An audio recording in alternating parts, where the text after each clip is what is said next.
lot has happened in Cousin Luigi's case while I've been away. I have been in New York City biking his supposed Central Park route. Just kidding. Kind of. I was there watching some really good tennis, but let's talk about the filings that have gone on back and forth while I've been away. Remember a couple weeks ago, the defense team asked the court to order the prosecution to lay out in detail exactly what evidence they would use to prove those aggravating factors in pursuit of the death penalty. The prosecution then filed a response saying that under the Federal Death Penalty Act, they only have to give notice of which aggravating factors they plan to prove. They don't have to hand over an outline of all the evidence, and that courts all over the country have agreed with that. So, as a reminder, because gosh, again, there's been a lot of back and forth on this one. What are those factors that they are attempting to use? Risk to other people. Well, what's the basis for that? Well, prosecutors are saying that because Cousin Luigi supposedly carried out this very public shooting in the middle of Midtown Manhattan, there's people everywhere, there was risk to others.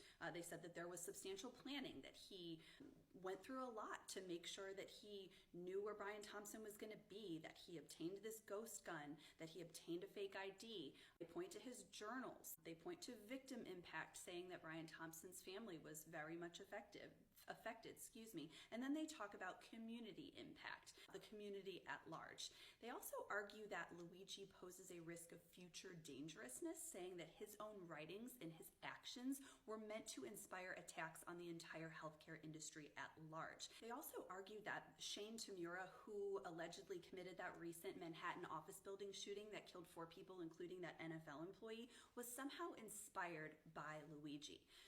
So in short, the government is saying, listen, the defense already has a ton of evidence, they've had plenty of notice, and it's too early for them to be asking for this level of detail, so their request is premature.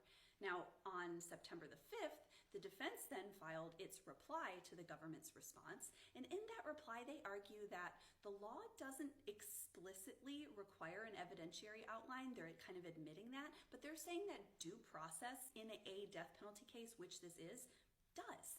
And so they point to other cases like the Unabomber, Bin Laden prosecution, and even a 2024 case there in New York where the courts have said that the government did have to spell out the details behind its aggravating factors.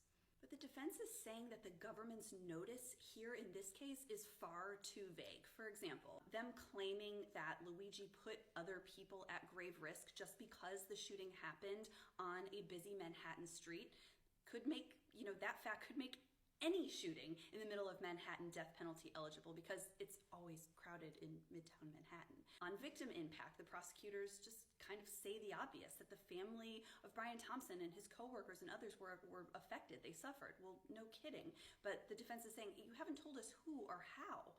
And then as to the issue of future dangerousness, the defense points out there's no evidence whatsoever that Cousin Luigi tried to incite other people or that somehow criticizing insurance companies incited other people. They're saying this is protected speech, and linking him to a completely unrelated mass shooting is both unfair and prejudicial. Their position is that the government can't just wave around these vague claims just to try to justify the imposition of the death penalty. They have to lay it out in detail so that Luigi's team can respond. And so the defense wants the judge to force the prosecutors, to order them to lay out exactly what evidence they plan to use so that the defense can be prepared to fight it at sentencing if it gets to that point. So as we have all learned to do so well throughout the many parts and prosecutions of Luigi Land, we anxiously await the judge's decision on this and so many other outstanding issues.